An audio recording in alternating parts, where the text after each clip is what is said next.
If you haven't mastered a strength exercise on a stable surface, then you have no business doing it on an unstable surface as a first progression. Hi, welcome to the Judy Terrell Show, where I explore topics intended to optimize every body 50, 60, 70, and above. Hi, everybody, and welcome to the Judy Terrell Show.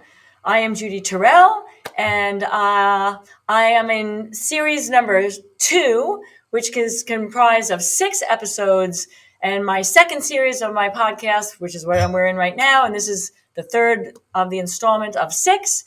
The theme for this series is over 50 men and women exercise and what has to be done differently at this stage of our lives and moving forward 50s, 60s, 70s that is different than what you would have done when you were 20, 30, and maybe even in the 40s, so that you can continue to exercise or come back to exercise safely and be, achieving the goals that you're after and continuing to do it well into your golden years. There are definitely differences in the exercise. I am 59 years old myself right now, few months away from 60, so I'm almost done with this decade of 50s and going into the 60s.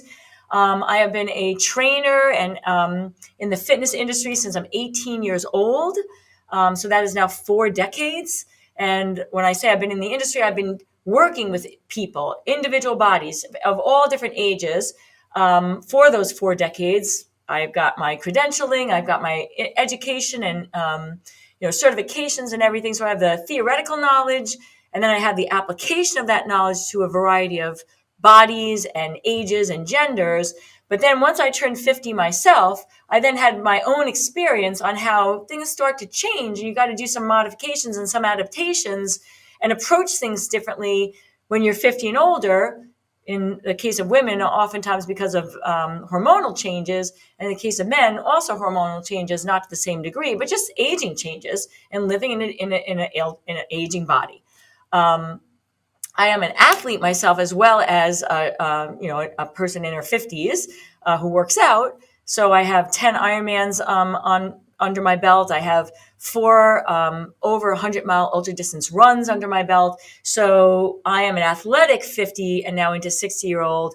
And even as an athletic, 50-something person, that gives me insight to how it might be for somebody who's 50 years old and older that's not athletic, because of my own experience and because I was younger when I was working with people in their 50s, 60s, and 70s, in my 30s, let's just say, and I would do things then, as I look back, that I would never do with them now, or do in the sequence I was doing, or without a certain progression, because I just didn't know, because I didn't live in that.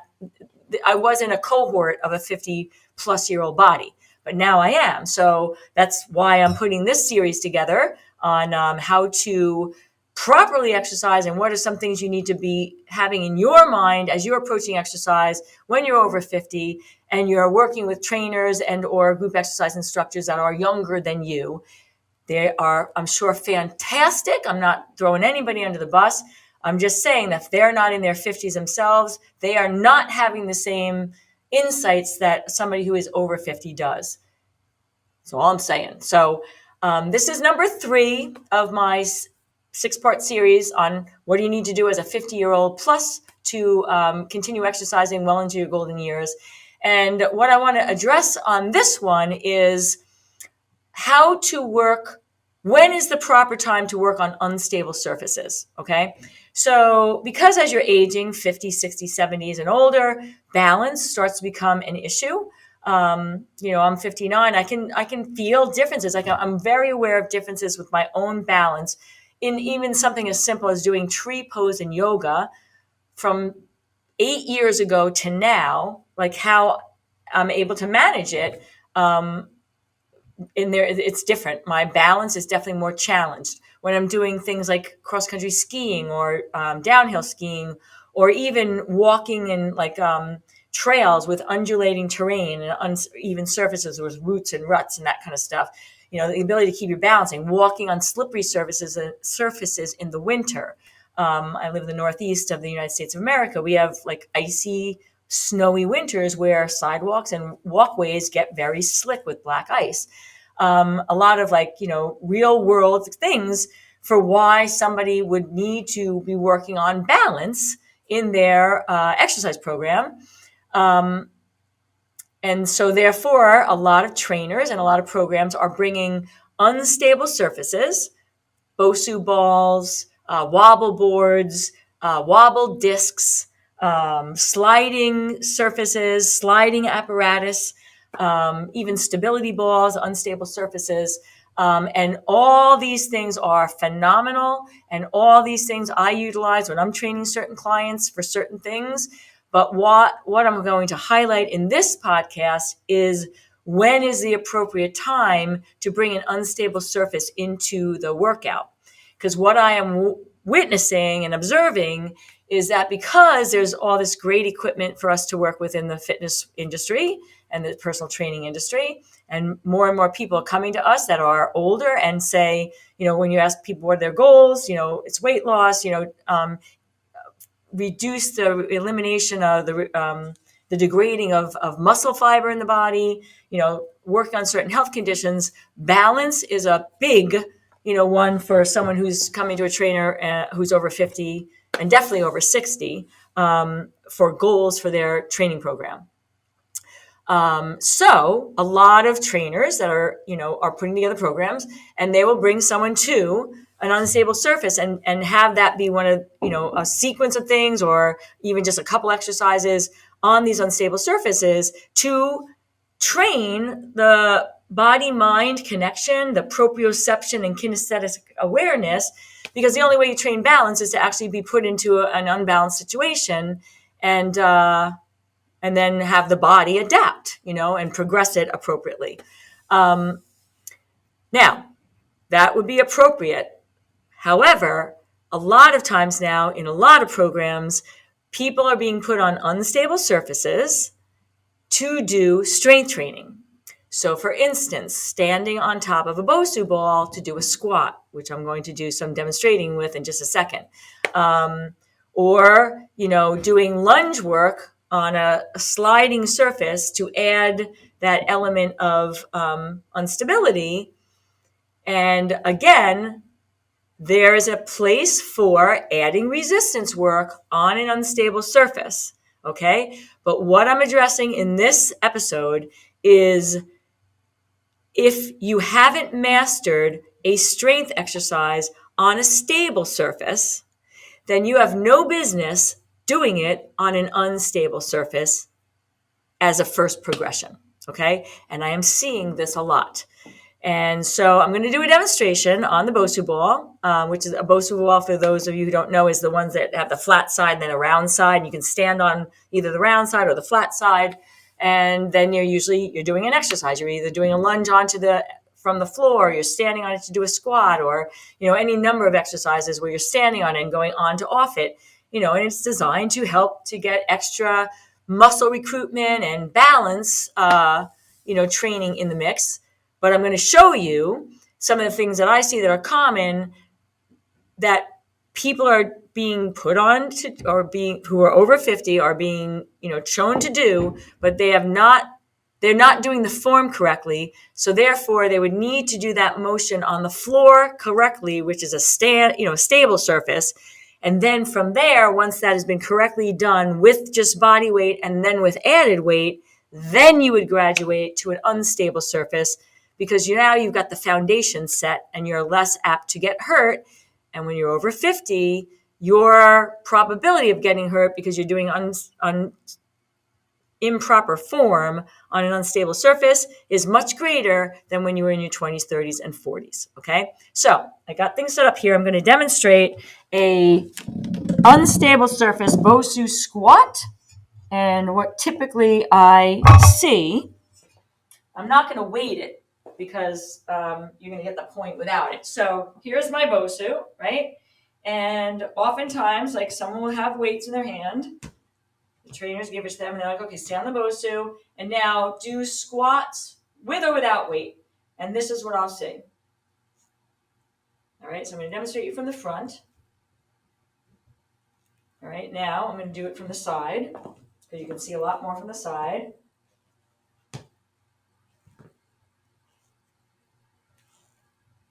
And now, for those of you who don't know, let me get my balance. This is a completely incorrect position for squatting. All right, I'm going to go to the floor to show you. When you do a squat, if you're doing it like this and your knees are going out in front of your toes and you're keeping your body upright, now I've mentioned in other episodes, I have severely osteoarthritic knees. Just showing you that right now hurt, okay? Because a proper squat is you're actually sitting back in your hips, you're bending your knees, but your knees are staying right over your ankles. So you don't have a lot of extra pressure on the patella, jamming it into the femur bones, and then you stand back up, okay? So you're sitting back, your body is naturally coming on a 45-degree angle, forward and back, you're hinging from the hips while you're bending your knees. So now, if someone's going to be showing you how to do that and put you onto a BOSU or some sort of unstable surface, the BOSU is one example, but I have these, discs. This is not uncommon for somebody to be given, where they have 1 foot here and they might be given a weight to do a one-leg deadlift, which would look like this. Okay, but then they're given an unstable surface and, asked to do it here. And then you get like a hip will go out, lower back is rounded, just like a completely, incorrect, form compromised execution of the movement. Okay, so what 50 plus people need to be aware of when they're working with trainers that are younger and you are being given a exercise on an unstable surface, I want you as buyer beware to say to your younger trainer, listen, can we do this first on a stable surface? And can you check my form there and make sure I'm executing it properly? And then give me a week or so or 2 weeks, and then we can put it on an unstable surface.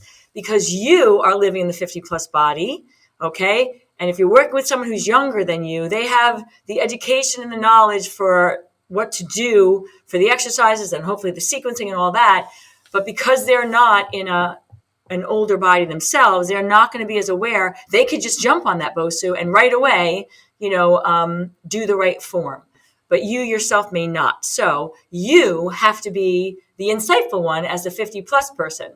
I will tell you this, as a 59-year-old trainer and group exercise instructor and programmer of programs that I design for people that they're not doing it with me one-on-one all the time, but I'm putting together a workout and that they're going to do at another gym on their own, I always make sure that I'm teaching the stable before I go into the unstable, because I live in that body myself. So generally, if you're working with a trainer that's your age or older, I think that's a good fit because it's always beneficial to have your own experience as the trainer for the body and the age and the stage of life of the client that you're working with.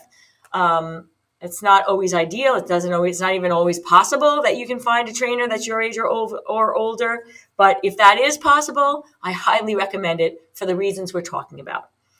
So to reiterate, unstable surfaces, very, very good, being used in the industry tremendously right now. And yay, they get my kudos and my thumbs up.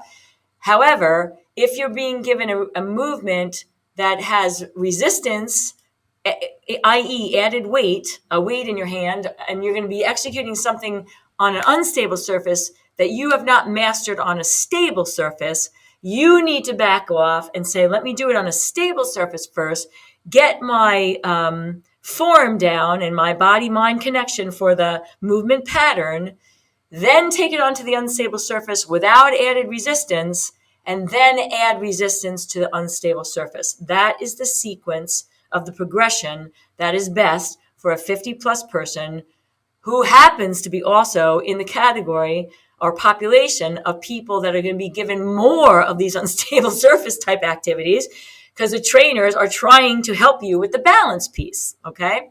So again, not that it's a wrong thing. It's just that you have to have the right progression and you yourself have to be aware of that. So that is my third, what does a 50 plus person need to know when it comes to exercise? so that you can continue to exercise or restart your exercise and continue to do it uninjured, so you can optimize your body and get to your goals and then sustain them from now well into your golden years until your last day of breath on the planet. Now, if you're finding some value so far to the series, this is my second series on how 50-year-olds and 50 plus need to exercise, then you want to go to my website, and on the tab that says 50 plus, scroll down, and I have 2 pre-recorded 4-video series. One is for men, one is for women, and the second episode in the 4-part series is 50 plus exercise. And I go into a lot more detail and a lot more than these specific points within these podcasts. And if you're finding value in these and you think that you might want to have this additional tool in your toolbox to execute your exercise, then you would want to upload one of those 2 programs, depending on your gender, because there's differences, from my website. So take a look at that. You've just finished episode number 3 in my second part series, How to Modify Exercise as a 50 plus person. Stay tuned for episode number 4, and be well, everybody. Thanks for listening, everybody. And if you'd like to have access to some of my additional resources, I can be found at Facebook, Instagram, YouTube, and on my website, www.judyterrell.com.